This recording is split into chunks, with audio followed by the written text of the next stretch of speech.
Cheers and welcome my friends, I'm Horath and we are playing Cossacks 3 on impossible difficulty. We are making our way through the Cossack campaign and we've reached the last one of the Cossack campaign scenarios, the Battle of Khotyn. I have read this now and I'm just gonna give you the rundown of what is actually happened and what we're doing. I'm just gonna go through this slowly so you can pause the video if you want to read that. So Poland, Lithuania is under attack from the Ottoman Empire at a time where their other ally, Austria, is embroiled in the 30 Years' War. Austria is trying to rein in those uppity Protestant princes, uppity Protestant German and Bohemian princes. And that is the time that the Ottomans choose to attack in the hope of finishing off Poland-Lithuania. The problem that Poland-Lithuania faces is that they weren't really, they didn't have the same constitution as some of the other states around them. They weren't as heavily feudal. In a way they were, but they, their government was actually done by their parliament, the Sejm, that was, that consisted of the Polish and Lithuanian noblemen, the Szlachta. I hope I'm saying that right. And they were democratic in a way. There were about 20,000 Szlachta back in the day, which I mean, it's not democratic in the modern sense where you have millions of voters, but at least 20,000 people had their say in what should happen. That is one of the main reasons, I think, because why Austria, Prussia, and Russia decided to partition the Commonwealth later on, because Poland-Lithuania, the Commonwealth, was actually sort of a hotbed for democratic ideas, and just before they were partitioned, they had given themselves a new constitution that was even more democratic than before. And with the French Revolution and the fear that they might themselves be dethroned by revolutions, the Russian, Austrian, and Prussian emperors were having none of it at all. So, Commonwealth is under attack by the Ottomans, and we are helping them. We will meet Prince Vladislav again, that we saved from being destroyed by the Muscovites, destroyed by the Russians, who didn't want him as their ruler. And we're just marching to help the Poles again, trying to gain some more privileges for us. It says somewhere, at war the Cossack is all honored and respected, yet at peace he's treated like a peasant.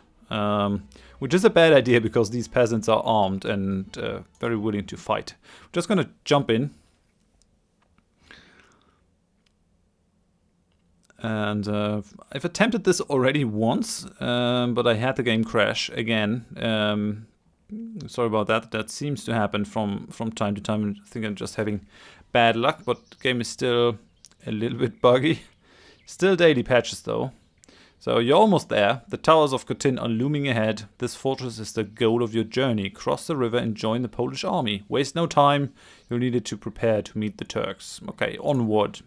So what do we have? We have 200 Seljuks, we have 40 Register Cossacks, we got 60 Sich Cossacks, and we got 10 Hetmans. And then we got also 3 popes, which will heal our army.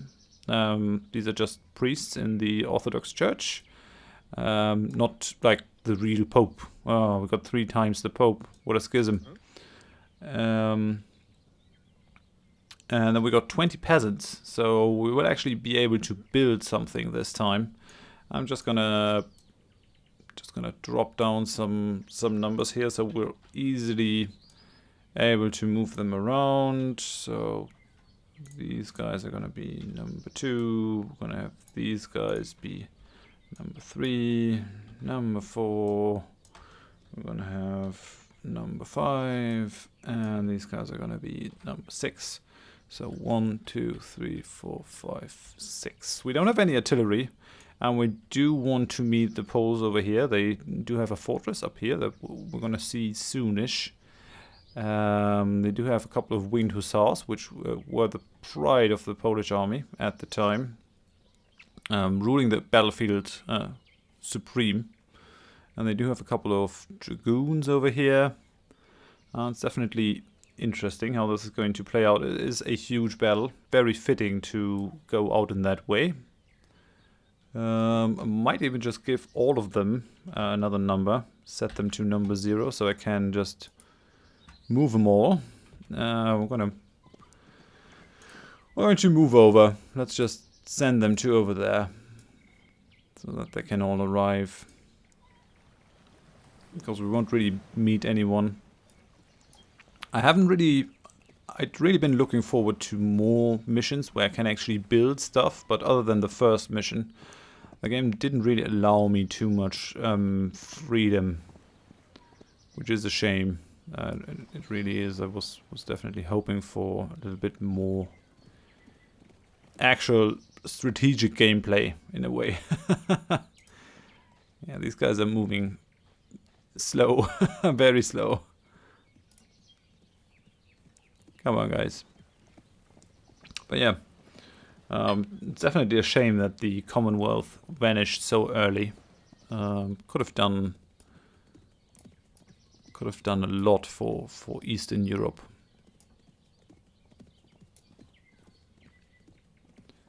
And they were, yeah. Commonwealth was a major political player.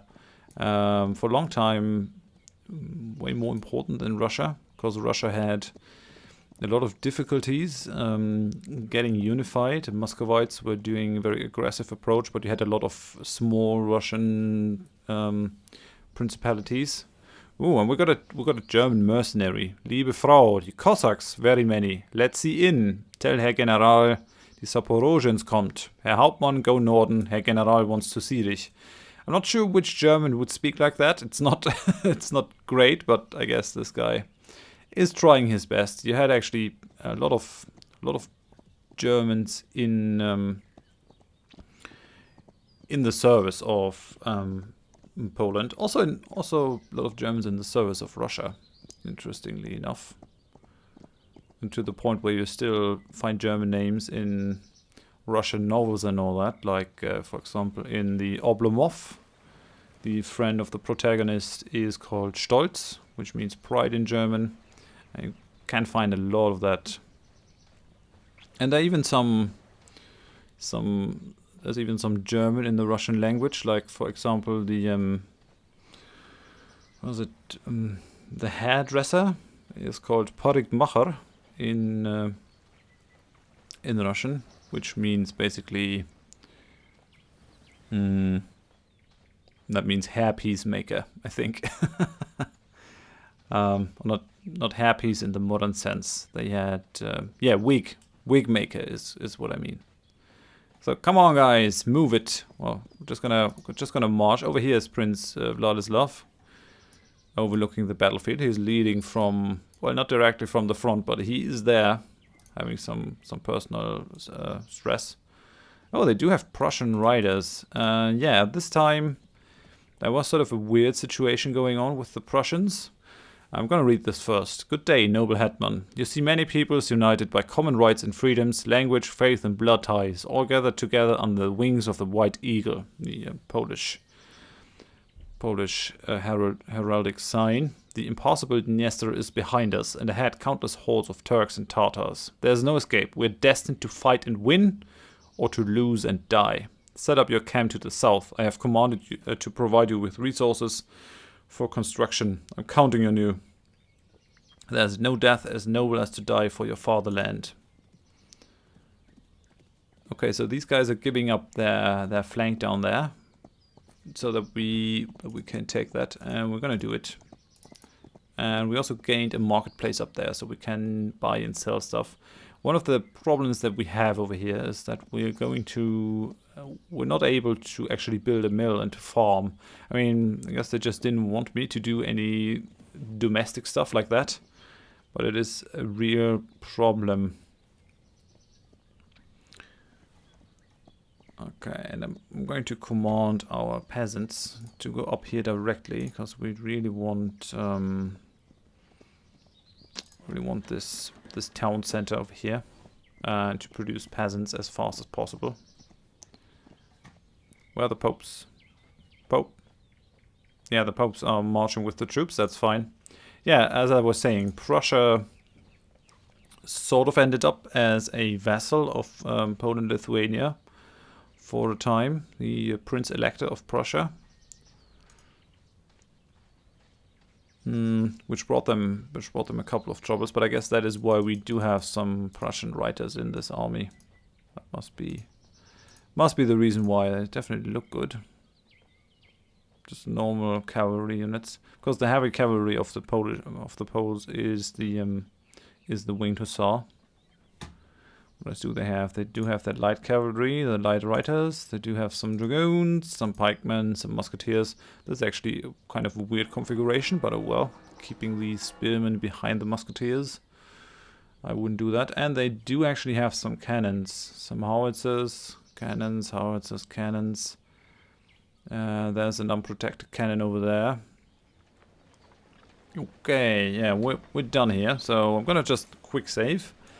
And we really gotta set up shop as fast as possible. So that's gotta be a thing. We're gonna build a blacksmith over here.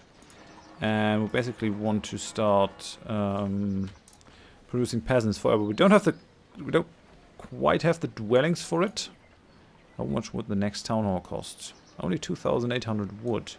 I might just go for another town hall, because that provides me with 100 more dwellings. So come on, guys, another town hall, and be quick about it. Come on, you guys can build that. Buildings get more expensive the more you have of them. Oh yeah, we're actually going to make a big unit out of these Seljuks. Ah, so I can choose the formations over here. I think it might be more beneficial to have a couple of 72. I don't really want one giant unit of 196, that tends to be unwieldy. I could go for 121 and a 72 one, that would leave me with 192. 3 times 72 would also be possible. Well, no, it wouldn't. 3 times 7 is... Yeah, but we can build some Seljuks, so that might be a possibility that we can make happen. Yeah, let's go for 3 times 72. So these guys are going to be number 1. We are going to defend our situation over here. And then we're going to make another 72 unit out of you. You're going to be number 2 now. I want you over there. And then we got 56. So we're waiting for a couple more Seljuks. I'm just gonna send these 56 over here to the cannon to help them. Don't have enough dwellings as of yet, but we're getting there. There are our popes. Well, we could actually send one of our popes to those troops over there. Okay, we're done with the smithy, which means that we can build some Cossacks houses now. And which will also provide dwellings. That's going to be good.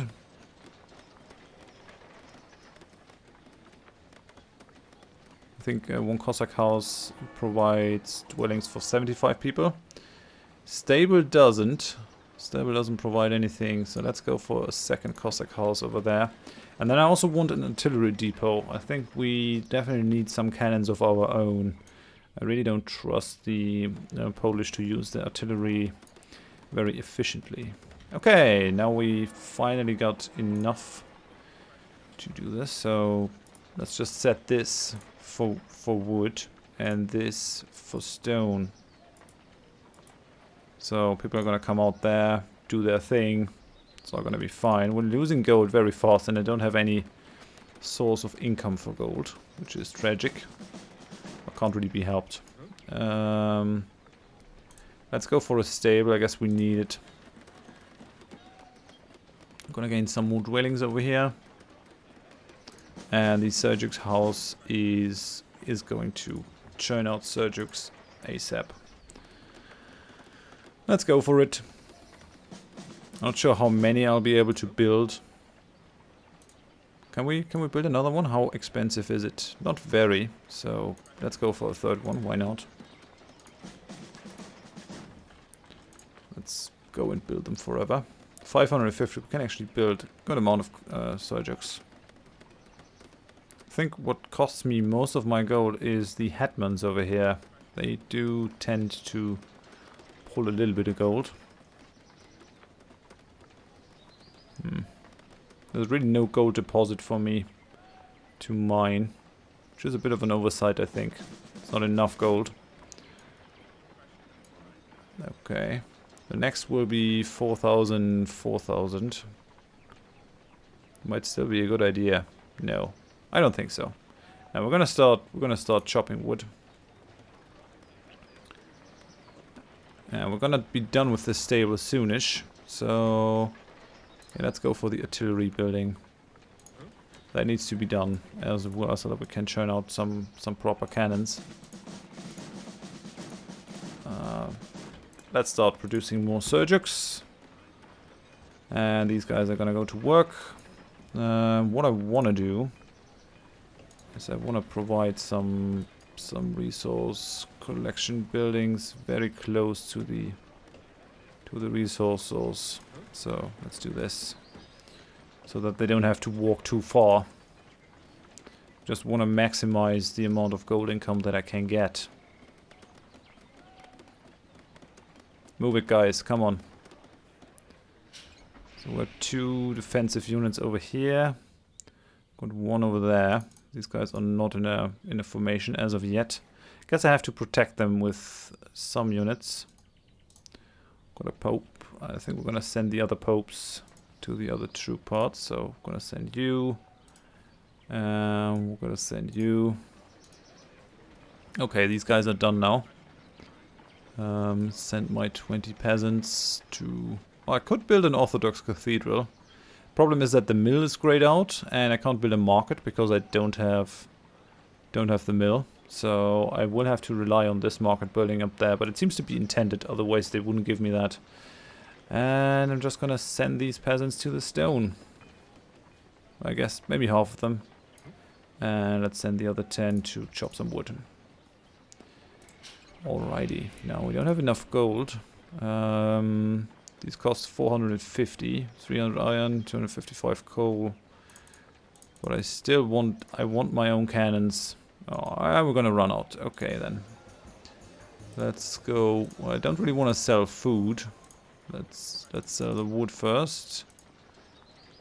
And let's sell the stone first. It's not great. It's not a great setup. Well, I think we'll get there. How many do we have? 8. I'm gonna send those 8 down. And these are 56, so we got 66. Still need 6 more. 6 Seljuks more.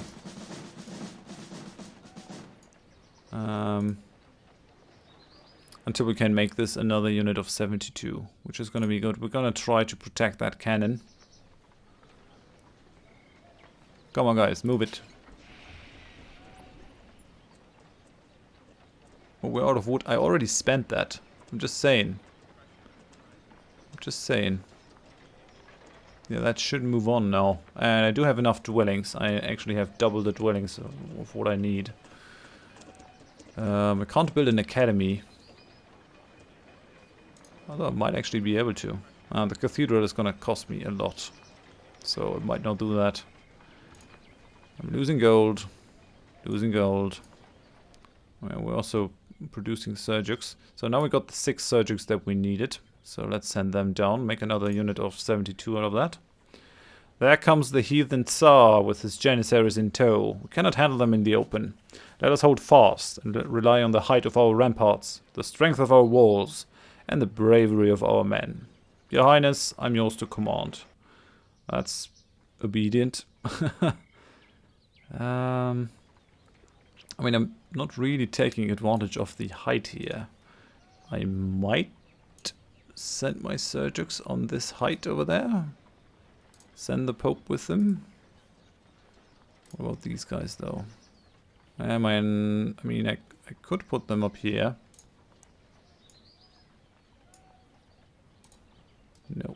like this. I mean, okay. And let's send the Pope down. Yeah, these guys are moving. I'm gonna tell them to stand their ground. Nope, not quite. They're the 6 guys that we need. Well, how many are that? 64, so 6 will only bring us up to...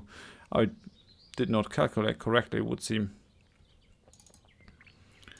Okay. You need 2 more, so get down there. Still having problems with the gold. Guess that's fine. Let's just sell some stone and some wood. It's difficult, but we're getting there. We still have some food. And we're pushing out more and more workers to work the infinite amounts of stone and wood. What are you doing in here? Come on, guy. Do it. And you as well, please. Can't really stand idle peasants.